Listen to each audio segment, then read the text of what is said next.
Viewers, welcome back in our program ਜੀ doctor ਸਾਹਿਬ ਜਿਸ ਤਰ੍ਹਾਂ ਕਿ ਆਪਾਂ ਜੋ ਸਿਆਸੀ ਇਸ਼ੂ ਡਿਸਕਸ ਕਰਦੇ ਹਾਂ ਉਸ ਤੋਂ ਬਾਅਦ ਆਪਾਂ ਜੋ ਇਹ ਵਾਲਾ ਸੈਗਮੈਂਟ ਹੈ ਥਰਡ ਸੈਗਮੈਂਟ ਆਪਾਂ ਆਪਣੇ ਦਰਸ਼ਕਾਂ ਦੇ ਜੋ ਮੈਸੇਜ ਹੁੰਦੇ ਨੇ ਈਮੇਲਸ ਹੁੰਦੇ ਨੇ ਉਹ ਆਪਾਂ ਆਪਣਾ ਦਰਸ਼ਕਾਂ ਨਾਲ ਸ਼ੇਅਰ ਕਰਦੇ ਹਾਂ। ਜੋ ਤੁਹਾਡੇ ਕੋਲ ਈਮੇਲ ਹੈ ਮੈਂ ਚਾਹਾਂਗੀ ਕਿ ਤੁਸੀਂ ਪਹਿਲਾਂ ਆਪਣੇ ਦਰਸ਼ਕਾਂ ਨਾਲ ਸ਼ੇਅਰ ਕਰ ਲਓ ਫਿਰ ਬਾਅਦ ਵਿੱਚ ਹਾਂਜੀ। ਇੱਕ ਤਾਂ ਅਸੀਂ ਆਪਣੇ YouTube ਵਿਊਅਰਸ ਦਾ ਬਹੁਤ ਸ਼ੁਕਰੀਆ ਅਦਾ ਕਰਦੇ ਹਾਂ ਕਿ ਅਸੀਂ ਸਾਨੂੰ ਲਗਭਗ ਇੱਕ ਹਫ਼ਤਾ ਹੋਇਆ YouTube ਤੇ ਆਏ ਔਰ ਬਹੁਤ ਅੱਛਾ ਰਿਸਪੌਂਸ ਸਾਡੇ ਪਾਕਿਸਤਾਨੀ ਭਰਾਵਾਂ ਭੈਣਾਂ ਦਾ ਹੈ ਔਰ ਉਹਦੇ ਚੋਂ ਅਸੀਂ ਜਿਹੜਾ ਆਉਣ ਵਾਲੇ ਦਿਨਾਂ 'ਚ ਵੀ ਜਿਹੜੇ ਅੱਜ ਅਸੀਂ ਨਹੀਂ ਵੀ ਪਿਕ ਕਰ ਸਕਦੇ ਜਿੱਥੇ ਤੁਸੀਂ ਐਪਰੀਸ਼ੀਏਟ ਕਰਦੇ ਹੋ ਉੱਥੇ ਕੋਸ਼ਿਸ਼ ਕਰੋ ਕਿ ਕੋਈ ਨਾ ਕੋਈ ਜਿਹੜੀ ਹੈ ਕ੍ਰੀਏਟਿਵ ਕਮੈਂਟ ਵੀ ਜਿਹੜਾ ਡਿਸਕਸ ਕੀਤਾ ਜਾ ਸਕੇ ਔਰ ਸਵਾਲ ਵੀ ਔਰ ਕੁਝ ਸਾਨੂੰ ਈਮੇਲਸ ਸਿੱਧੀਆਂ ਵੀ sos@tv84.tv ਤੇ ਆਉਂਦੀਆਂ ਨੇ ਔਰ ਇੱਕ ਜਿਹੜੀ ਕਿ ਕੁਝ ਦਿਨ ਪਹਿਲਾਂ ਅਬਦੁਲ ਬਸਤ ਕਾਦਰੀ ਜੀ ਦੀ ਆਈ ਸੀ ਔਰ ਉਹਨਾਂ ਦੀ ਈਮੇਲ ਦੇ ਉੱਤੇ ਹੀ ਅਸੀਂ ਇਸ ਟੌਪਿਕ ਦਾ ਇਸ ਸੈਗਮੈਂਟ ਦਾ ਜਿਹੜਾ ਉਹ ਹੈਡਿੰਗ ਵੀ ਰੱਖਿਆ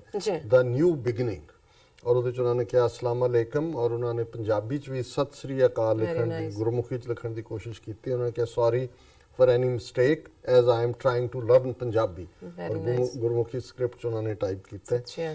First of all I want to congratulate from depth of my heart the laying of foundation stone of Kartarpur Sahib corridor to you Dr. Sahib, Neelam Kaur, TV84 team and all Sikh brothers across the world. This was the day all Sikhs were always praying for.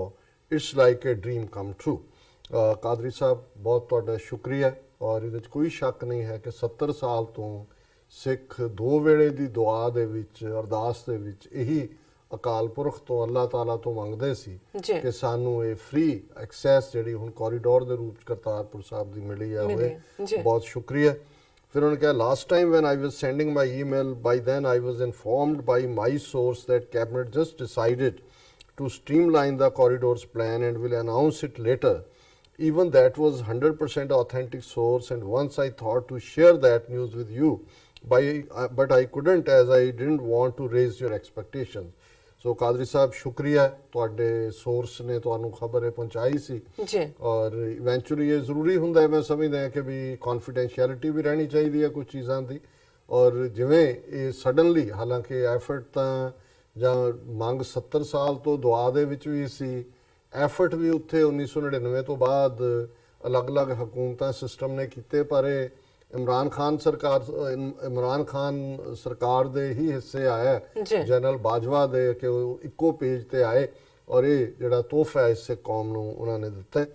Sir do you think this step can boost Khalistan movement because Indian media is crying like a baby or crocodile ਮਗਰਮੱਛ ਦੇ ਅਥਰੂ ਨੇ ਪਰ baby ਵਾਲੀ ਗੱਲ ਜ਼ਿਆਦਾ ਠੀਕ ਹੈ ਕਿਉਂਕਿ crocodile ਦਾ ਉਹਨਾਂ ਨੂੰ ਮੌਕਾ ਨਹੀਂ ਬਣ ਰਿਹਾ ਕਿਉਂਕਿ ਇਸ ਇੱਕ ਐਕਸ਼ਨ ਨੇ ਇੰਨਾ ਜਿਹੜਾ ਉਹ ਸਿੱਖ ਕੌਮ ਦੇ ਵਿੱਚ ਤਾਂ ਚਾਅ ਭਰਿਆ ਪਰ ਜਿਵੇਂ ਪਾਕਿਸਤਾਨੀ ਕੌਮ ਨੇ ਵੀ ਖਲੋ ਗਏ ਨੇ ਸਾਥ ਦਿੱਤਾ ਹੈ ਔਰ ਹਰ ਥਾਂ ਤੇ ਹੁਣ 2-3 ਦਿਨ ਪਹਿਲਾਂ ਟੋਰਾਂਟੋ ਦੇ ਵਿੱਚ ਸਿੱਖਾਂ ਨੇ ਉਹਨਾਂ ਦੇ ਜਿਹੜੇ ਕੌਂਸਲ ਜਨਰਲ ਨੇ ਉਹਨਾਂ ਨੂੰ ਸੱਦਿਆ ਉਹਨਾਂ ਨੇ ਕਿਹਾ ਜੀ ਅਸੀਂ ਇਮਰਾਨ ਖਾਨ ਸਾਹਿਬ ਔਰ ਜਨਰਲ ਬਾਜਵਾ ਉਹਨਾਂ ਦੇ ਆਨਰ ਦੇ ਵਿੱਚ ਅਸੀਂ ਜਿਹੜਾ ਉਹ ਮੋਮੈਂਟੋ ਦੇਣਾ ਚਾਹੁੰਦੇ ਹਾਂ ਫੰਕਸ਼ਨ ਹੋਇਆ ਔਰ ਉਸਤਾਦ ਸੁਖਮਿੰਦਰ ਸਿੰਘ ਹੰਸਰਾ ਜਿਹੜੇ ਸ਼੍ਰੋਮਣੀ ਅਕਾਲੀ ਦਲ ਅੰਮ੍ਰਿਤਸਰ ਨਾਲ ਸੰਬੰਧਿਤ ਨੇ ਜ਼ਾਹਰ ਹੈ ਖਾਲਿਸਤਾਨ ਦੇ ਝੰਡਾ ਬਰਦਾਰ ਨੇ 3 ਦਹਾਕਿਆਂ ਤੋਂ ਕੱਲ ਉਹਨਾਂ ਦਾ ਇਲੈਕਟ੍ਰੋਨਿਕ ਮੀਡੀਆ ਚੀਕਾਂ ਮਾਰ ਰਿਹਾ ਸੀ ਇਸ ਦੇ ਉੱਤੇ ਕਿ ਜੀ ਖਾਲਿਸਤਾਨੀ ਕੌਂਸਲਰ ਦੂਜੇ ਤੀਜੇ। ਹੁਣ ਕੱਲ ਸਾਡੀ ਮੀਟਿੰਗ ਕੌਂਸਲ ਜਨਰਲ ਪਾਕਿਸਤਾਨ ਦੇ ਨਾਲ ਨਿਊਯਾਰਕ ਦੇ ਵਿੱਚ ਹੈ ਸਿੱਖ ਡੈਲੀਗੇਸ਼ਨ ਜਿੱਥੇ ਸ਼ੁਕਰੀਆ ਵੀ ਅਦਾ ਕਰੇਗਾ ਉਹਨਾਂ ਨੂੰ ਆਨਰ ਕਰੇਗਾ ਸੋ ਹੁਣ ਅੱਗੋਂ ਕੀ ਚੀਕਾਂ ਮਾਰਨਗੇ ਪਤਾ ਨਹੀਂ। ਸੋ ਜ਼ਾਹਰ ਹੈ ਕਿ ਜਦੋਂ ਦੁਸ਼ਮਣ ਨੂੰ ਤਕਲੀਫ ਹੋ ਰਹੀ ਹੈ ਸੋ ਉਸ ਤੋਂ ਅੰਦਾਜ਼ਾ ਲਾਓ ਔਰ ਮੈਂ ਸਮਝਦਾ ਹਾਂ ਕਿ ਵੀ ਅਸੀਂ ਹਾਲਾਂ ਇਸ ਸਟੇਜ ਤੇ ਪੋਲੀਟੀਕਲੀ ਇਹਨੂੰ ਨਹੀਂ ਕਹਿਣਾ ਚਾਹੁੰਦੇ ਕੁਝ ਬਟ ਇਹਦੇ 'ਚ ਕੋਈ ਸ਼ੱਕ ਨਹੀਂ ਹੈ ਕਿ ਇਹ ਜਿਹੜਾ ਗੁੱਡਵਿਲ ਦਾ ਫਲੱਡ ਗੇਟ ਖੁੱਲ੍ਹੇ ਦੋਨੋਂ ਪਾਸਿਓਂ ਇਹਨੇ ਸਾਡੀ ਮੰਜ਼ਿਲ ਨੂੰ ਵੀ ਕਰੀਬ ਲੈ ਆਉਂਦਾ ਕਿਉਂਕਿ ਅਸੀਂ ਇਹ ਮਹਿਸੂਸ ਕੀਤਾ ਕਿ ਵੀ ਇਹ ਕਿਸ ਇੱਕ ਪਾਸੇ ਉਹ ਲੋਕ ਜਿਨ੍ਹਾਂ ਨਾਲ 47 ਦੇ ਦੌਰ 'ਚ ਸਾਡੀ ਲੀਡਰਸ਼ਿਪ ਨੇ ਕਿਸਮਤ ਜੋੜੀ ਉਹਨਾਂ ਦਾ ਕੀ ਐਟੀਟਿਊਡ ਹੈ ਔਰ ਦੂਸਰੇ ਪਾਸੇ ਪਾਕਿਸਤਾਨੀ ਭਰਾ ਭੈਣਾਂ ਨੇ ਕਿਵੇਂ ਖੁੱਲ੍ਹੀਆਂ ਬਾਹਾਂ ਦੇ ਨਾਲ ਵੈਲਕਮ ਕੀਤਾ ਔਰ ਜਿਵੇਂ ਈਵਨ ਸਾਡੇ ਰੋਜ਼ ਦੇ ਪ੍ਰੋਗਰਾਮਾਂ ਦੇ ਉੱਤੇ ਜਿਹੜਾ ਹੈ ਸਾਡੇ ਤਾਂ ਵਿਚਾਰੇ ਬਹੁਤੇ ਡਰਦੇ ਕਮੈਂਟ ਹੀ ਨਹੀਂ ਲਿਖਦੇ ਕਿਉਂਕਿ ਉਹਨਾਂ ਨੂੰ ਹਾਲਾਂ ਕਾਲਾਂ ਆ ਜਾਂਦੀਆਂ ਨੇ ਉਹਨਾਂ ਨੂੰ ਹੁੰਦਾ ਜੀ ਸਾਡੇ ਮਗਰ ਪੈ ਜਾਣਗੇ ਹਰ ਕੋਈ ਡਰਦਾ ਹੈ ਕਿਸੇ ਨੇ ਵੀਜ਼ਾ ਲੈਣਾ ਹੈ ਉੱਥੇ ਬੈਠੇ ਤਾਂ ਵਿਚਾਰੇ ਉਹੀ ਡਰਾਏ ਹੋਏ ਨੇ। ਸੋ ਮੈਂ ਇਹ ਸਮਝਦਾ ਕਿ ਵੀ ਔਰ ਉਹਦੇ 'ਚ ਉਹਨਾਂ ਨੇ ਸਾਡੀ ਉਰਦੂ ਨੌਲੇਜ ਦੀ ਜਿਹੜੀ ਹੈ ਉਹ ਤਾਰੀਫ ਕੀਤੀ ਹੈ ਔਰ ਉਹਨਾਂ ਨੇ ਥੱਲੇ ਜਦੋਂ ਜ਼ਿੰਦਾਬਾਦ ਵੀ ਲਿਖਿਆ ਹੈ, ਪਾਕਿਸਤਾਨ ਖਾਲਿਸਤਾਨ ਜ਼ਿੰਦਾਬਾਦ, ਔਰ ਬ੍ਰੈਕਟ 'ਚ ਉਹਨਾਂ ਨੇ ਕਿਹਾ ਹੈ I gathered both in one slogan because their meanings are very similar. ਉਹ ਕਹਿੰਦਾ ਵੀ ਪਾਕਿਸਤਾਨ ਜ਼ਿੰਦਾਬਾਦ ਖਾਲਿਸਤਾਨ ਜ਼ਿੰਦਾਬਾਦ ਦੋ ਵਾਰੀ ਕਹਿਣ ਨੂੰ ਪਾਕਿਸਤਾਨ ਖਾਲਿਸਤਾਨ ਜ਼ਿੰਦਾਬਾਦ, Very nice. ਕਿਉਂਕਿ both have the same meaning। ਜੀ। ਸੋ ਬਹੁਤ ਬਹੁਤ ਸ਼ੁਕਰੀਆ ਕਾਦਰੀ ਸਾਹਿਬ, ਹੁਣ ਤੁਸੀਂ ਜੀ। ਮੈਸੇजेस ਪੜ੍ਹ ਸਕਦੇ ਹੋ। ਠੀਕ ਹੈ ਜੀ, ਸਾਡੇ ਜੋ ਅੱਜ ਦਾ ਪ੍ਰੋਗਰਾਮ ਹੈ ਉਸ ਤੇ ਕਾਫੀ ਸਾਰੇ YouTube ਤੇ ਸਾਡੇ ਦਰਸ਼ਕਾਂ ਨੇ ਮੈਸੇਜ ਸਾਨੂੰ ਭੇਜੇ ਨੇ। ਦਲਜੀਤ ਸਿੰਘ ਸਾਹਿਬ ਲਿਖਦੇ ਨੇ, doctor Sahib, Neelam Kaur ji and TV 84 the sorry team ਨੂੰ ਵਾਹਿਗੁਰੂ ਜੀ ਕਾ ਖਾਲਸਾ ਵਾਹਿਗੁਰੂ ਜੀ ਕੀ ਫਤਿਹ। सलीम अली भी कहते हैं कि गुड टॉक शो।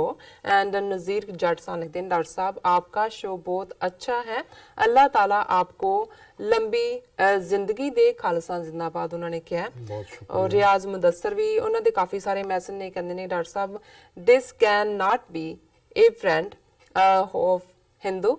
एंड फिर दोबारा लिखा है कि God willing you country will be very soon. And फिर दोबारा लिखा है we pray daily on your behalf. And फिर दोबारा सानू लिखा है कि खालिस्तान जिंदाबाद पाकिस्तान जिंदाबाद बोलिया उन्होंने। जाइब उल्ला सान लिखते ने, जबी उल्ला सान लिखते ने, आई लव डॉक्टर साहब, आई लव खालिस्तान उन्होंने काफी दफा लिखा है और कह रहे हैं कि I love all Sikh brothers, I am Hafiz. हाँ जी ठीक है जी, हाँ जी। अगू फिर उन्होंने अगू रियाज मुदस्सर साहब लिखते हैं, doctor sir give you life and Khalid ਸਾਹਿਬ ਤੁਹਾਡੀ ਜ਼ਿੰਦਗੀ ਰੱਬ ਤੁਹਾਨੂੰ ਉਮਰ ਦਰਾਜ਼ ਕਰੇ जी। ਬਸ ਸਾਡੇ ਲਈ ਦੁਆਵਾਂ ਕਰੋ ਔਰ ਸਾਥ ਦਿਓ ਜਦੋਂ ਵੀ ਜ਼ਰੂਰਤ ਪਏਗੀ, ਵਕਤ ਆਏਗਾ। ਔਰ ਬਹੁਤ ਬਹੁਤ ਸ਼ੁਕਰੀਆ खालिद राजा साहब लिखते हैं, डॉक्टर साहब ਤੁਹਾਡਾ ਪ੍ਰੋਗਰਾਮ ਬੜਾ ਚੰਗਾ ਹੈ। रियाज मुदस्सर फिर दोबारा लिखते हैं, God bless you whole team, thank you so much. जाइब उल्ला सानिद, डॉक्टर साहब हम रोज आप अपने सिख बहनों के लिए दुआ करते हैं, भाइयों के लिए दुआ करते हैं और आपकी जिंदगी के लिए भी दुआ करते हैं। ਸ਼ੁਕਰੀਆ ਜ਼ਬੀਉल्ला ਸਾਹਿਬ, ਸਾਡੀਆਂ ਵੀ ਦੁਆਵਾਂ ਤੁਹਾਡੇ ਨਾਲ ਨੇ जी। ਅੱਲਾਹ ਤਾਲਾ ਖੈਰ ਕਰੇ। ਖਾਲਿਦ ਰਾਜਸਥਾਨ ਲਿਖਦੇ ਨੇ, ਬੜਾ ਚੰਗਾ ਲੱਗਦਾ ਰੋਜ਼ ਹੈ, ਰੋਜ਼ ਸੁਣਦਾ ਤੁਹਾਡਾ ਸ਼ੋ, ਉਹਨਾਂ ਦਾ ਕਹਿਣ ਦਾ ਮੀਨਿੰਗ ਹੈ। ਫਿਰ ਸਾਨੂੰ ਲਿਖਦੇ ਨੇ ਪਾਕਿਸਤਾਨ ਬਾਦ, ਆਈ ਥਿੰਕ ਬਾਦਸ਼ਾਹ ਹੀ ਹੋਏਗਾ ਇਹਨਾਂ ਦਾ, ਪਾਕਿਸਤਾਨ ਜ਼ਿੰਦਾਬਾਦ ਲਿਖਿਆ ਉਹਨਾਂ ਨੇ। ਚਲ ਜਾਓ। ਅਰਫਾਨ ਨਦੀ ਲਿਖਦੇ ਨੇ, अस्सलाम वालेकुम डॉक्टर साहब एंड मैडम जी, दिन भर रात के काम के बाद जब भी घर वापस आता हूँ और दुनिया भर के चैनल देखता हूँ, आज तक डॉक्टर साहब आपके चैनल जैसा कोई चैनल नहीं। बहुत शुक्रिया अरफान जी, ਤੁਹਾਡੇ ਲਫ਼ਜ਼ ਸਾਡੇ ਲਈ ਟੌਨਿਕ ਦਾ ਕੰਮ ਕਰਦੇ ਨੇ और बहुत मेहरबानी। जाइब उल्ला फिर दोबारा सले, डॉक्टर साहब अब 5:55 हो गए हैं पाकिस्तान में और मैं बहुत दुआ मांगते हुए हम रो के अल्लाह से आपके लिए दुआ करता हूँ, खालिस्तान के लिए दुआ करता हूँ, बस यही दुआ है। साहब ਤੁਸੀਂ ਬਸ ਆਪਣੀ ਜਿਹੜਾ ਦੁਆਵਾਂ ਚ ਸਾਨੂੰ ਯਾਦ ਰੱਖੋ, ਬਾਕੀ ਰੱਬ ਦੇ ਹੱਥ ਵਸ ਹੈ। ਭਾਈ ਗੁਰਮੀਤ ਸਿੰਘ ਬੱਬਰ, ਕਿਉਂਕਿ ਫੇਸਬੁੱਕ ਤੋਂ ਜਦੋਂ ਦੇ ਅਸੀਂ ਗਾਇਬ ਹੋਏ ਹਾਂ, ਇਹ ਵੀ ਗਾਇਬ ਹੋ ਗਏ ਸੀ ਜੀ, ਹੁਣ ਆ ਗਏ ਨੇ, ਚੰਡੀਗੜ੍ਹ ਬੈਠੇ ਅਜੇ ਸਵੇਰ ਦਾ ਟਾਈਮ ਹੈ, ਯਾਦ ਕਰ ਰਹੇ ਨੇ। ਬਹੁਤ ਬਹੁਤ ਸ਼ੁਕਰੀਆ। ਵਾਹਿਗੁਰੂ ਜੀ ਕਾ ਖਾਲਸਾ ਵਾਹਿਗੁਰੂ ਜੀ ਕੀ ਫਤਿਹ। EME ਗੁਰਦੁਆਰਾ ਕੀਰਤਨ, ਡਾਕਟਰ ਸਾਹਿਬ ਮੈਨੂੰ ਲੱਗਦਾ ਕੋਈ ਟਾਈਮ ਜ਼ਰੂਰ ਆਏਗਾ ਜਦ ਸਾਡੀ ਇਹ ਕੁਰਬਾਨੀ ਸਮਝ ਸਕਣਗੇ। ਦੇਖੋ ਬਾਕੀ ਤਾਂ ਰੱਬ ਦੇ ਹੱਥ ਵਸ ਹੁੰਦਾ, ਸਾਡਾ ਫਰਜ਼ ਹੈ ਕਿ ਅਸੀਂ ਜਾਗਦੇ ਰਹੀਏ ਤੇ ਆਪਣਾ ਬਣਦਾ ਜਿਹੜਾ ਫਰਜ਼ ਹੈ ਉਹ ਅਦਾ ਕਰੀਏ ਕੌਮੀ ਘਰ ਬਣਾਉਣ ਦੇ ਲਈ।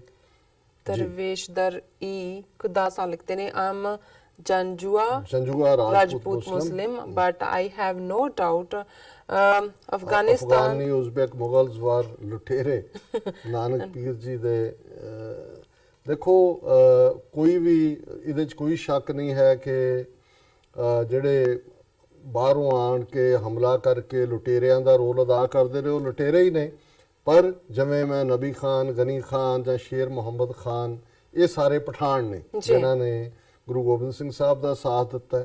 ਇਸੇ ਤਰ੍ਹਾਂ ਈਵਨ ਮੁਗਲਾਂ ਦੇ ਵਿੱਚ ਵੀ ਉਹ ਸਨ, ਕਿਉਂਕਿ ਉਹਨਾਂ ਨੇ ਆਪਣਾ, ਜੇ ਔਰੰਗਜ਼ੇਬ ਨੇ ਇਧਰ ਜ਼ੁਲਮ ਆਪਣੇ ਪਿਓ ਨਾਲ ਕੀ ਕੀਤਾ, ਆਪਣੇ ਭਰਾਵਾਂ ਨੂੰ ਕੀ ਕੀਤਾ, ਨਹੀਂ। ਸੋ ਇਹ ਜਿਹੜੇ ਜ਼ਾਲਮ ਨੇ ਉਹ ਜ਼ਾਲਮ ਹੀ ਨੇ, ਔਰ ਫਿਰ ਵੀ ਇਹਦੇ 'ਚ ਬਹੁਤ ਬਹੁਤ ਸ਼ੁਕਰੀਆ Muhammad ਦਰਵੇਸ਼ Ali ਜੀ। ਵੀ ਸਾਨੂੰ ਲਿਖਦੇ ਨੇ ਕਿ I think you should declare a charter of laws which will protect the Hindus and Muslims living in Khalistan after the independent. That will go well with European peoples very well. Muhammad Ali Sahib ਬਿਲਕੁਲ ਤੁਹਾਡਾ ਜਿਹੜਾ suggestion ਹੈ ਬਹੁਤ ਵਧੀਆ ਹੈ।